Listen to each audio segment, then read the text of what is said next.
रेमपूरमध्ये पूर्ण ड्रेनेजची लाईन फुटून गेली आणि इथं पूर्ण नदी बनून गेली रेमपूरमध्ये नूरबाईच्या घरापाशी. पूर्ण लेकरा बाळांना घराच्या बाहेर निघता येणं गेले. बाई माणसाला इथं एका माणसाला हाड आलं तर गल्लीमध्ये घेऊन जाता आलं नाही. नगरपालिकेचे लोक बी काही मनावर घेणं गेले तर आणि आम संजू मोरे साहेबाला बी सांगितल्या मुरुम काहीतरी टाका, त्यांनी काही मनावर घेण्या गेल्या.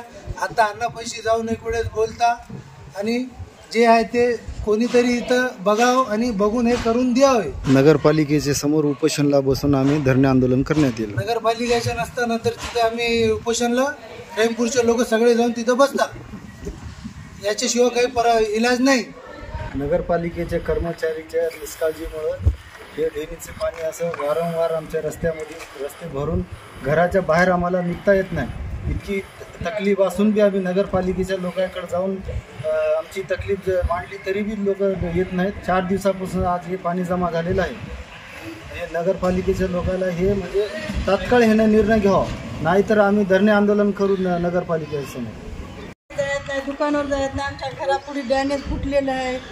काय लेकरा बाळाला सुद्धा जात आहे ना दुकानावर, काय नाही.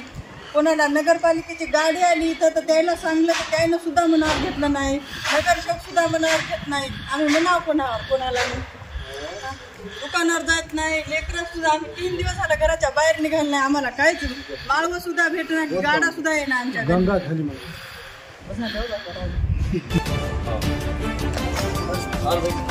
होता